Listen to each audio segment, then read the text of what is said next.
Assalamualaikum warahmatullahi wabarakatuh. Saya atas nama Muhammad Ikram Effendi dengan NIM L0211813818 ingin mempresentasikan tugas yaitu genetika populasi. Langsung saja. Genetika populasi. Genetika populasi adalah cabang ilmu genetik yang membahas transmisi bahan genetik pada ranah populasi. Terbagi menjadi dua kata yaitu genetik dan populasi. Setelah itu, genetik adalah ilmu tentang pewarisan sifat atau materi genetik, ilmu murni maupun terapan. Populasi adalah sekumpulan individu jenis atau spesies yang memiliki kemampuan reproduksi di antara sesamanya, yang mendiami suatu ekosistem pada selang waktu tertentu.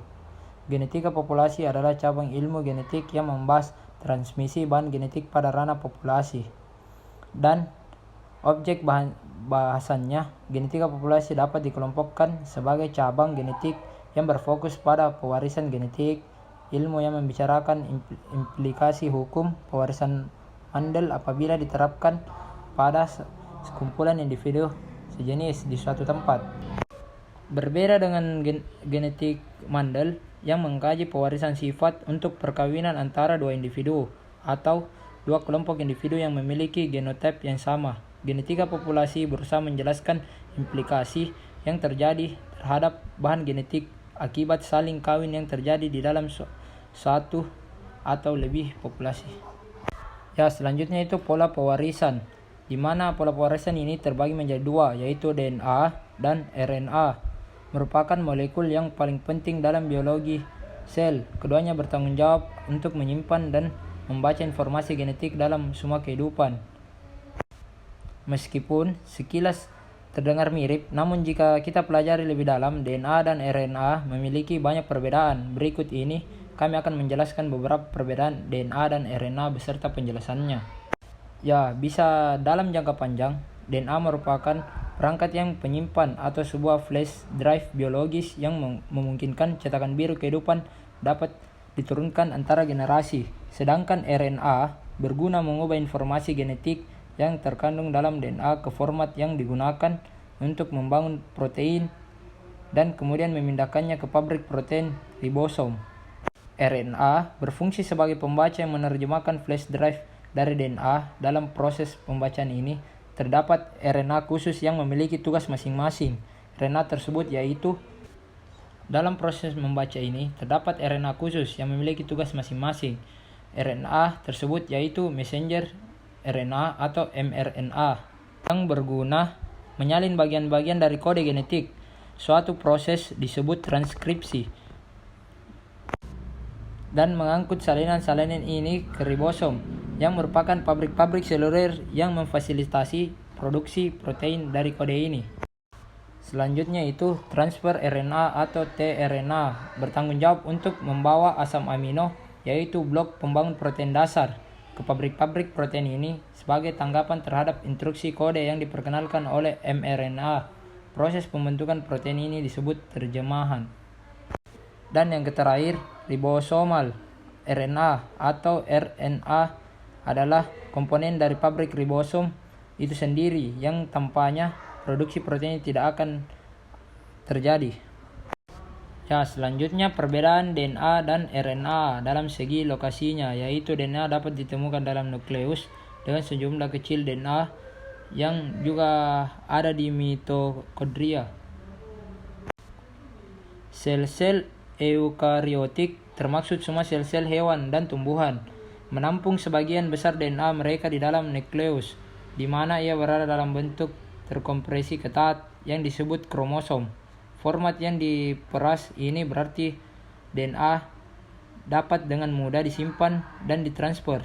Selain DNA nuklir, beberapa DNA hadir dalam mitokondria, penghasil energi organel kecil yang ditemukan mengembang bebas di sitoplasma, area sel di luar nukleus.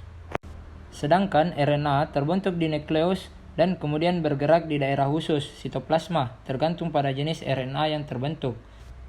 3 jenis RNA ditemukan di lokasi yang berbeda. mRNA dibuat dalam nukleus dengan setiap fragmen mRNA disalin dari potongan relatif DNA-nya. Sebelum meninggalkan nukleus dan memasuki sitoplasma, fragmen-fragmen tersebut kemudian diangkut di sekitar sel sesuai kebutuhan. digerakkan oleh sistem transportasi internal sel sitoskeleton tRNA seperti mRNA adalah molekul yang bergerak bebas di sekitar sitoplasma. Jika ia menerima sinyal yang dari ribosom, ia akan memburu sembunyi asam amino dalam sitoplasma dan membawanya ke ribosom untuk dijadikan protein. rRNA ditemukan sebagai bagian ribosom. Ribosom terbentuk di daerah nukleus yang disebut nukleus sebelum diekspor ke sitoplasma, di mana berbeda ribosom mengapung bebas. Ribosom sitoplasma lainnya terikat dan retikulum endoplasma, suatu struktur membran yang memproses protein dan mengekspornya dari sel. Selanjutnya itu perbedaan DNA dan RNA dari segi struktur, yaitu DNA terdiri dari dua untaian yang disusun dalam heliks ganda. Untaian ini terdiri dari subunit yang disebut nukleotida. Setiap nukleotida mengandung fosfat, molekul gula, 5 karbon, dan basa nitrogen. Sedangkan RNA hanya memiliki satu unit dan terdiri dari nukleotida. Untaian RNA lebih pendek dari untaian DNA. RNA terkadang juga membentuk struktur heliks ganda sekunder. Yaitu selanjutnya ekspresi gen adalah di mana proses pembentukan protein yang melibatkan gen sebagai cetakan yang selanjutnya akan menentukan fenotipe atau karakteristik yang menonjol dari makhluk hidup. Yang dimana lanjutannya ekspresi gen terdiri dari dua tahap, yaitu tahap pertama transkripsi, proses pembuatan salinan RN2, dan yang kedua translasi atau proses sintesis polipeptida yang spesifik di dalam ribosom. Proses transkripsi DNA menjadi mRNA dan translasi mRNA menjadi sebuah polipeptida disebut dogma sentral atau sentral dogma. Dogma sentral berlaku pada prokariot dan ekariot.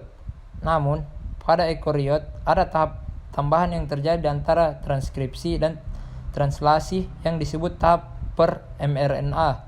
Tahap pre-mRNA adalah untuk menyeleksi mRNA yang akan dikirim keluar nukleus untuk ditranslasikan di ribosom.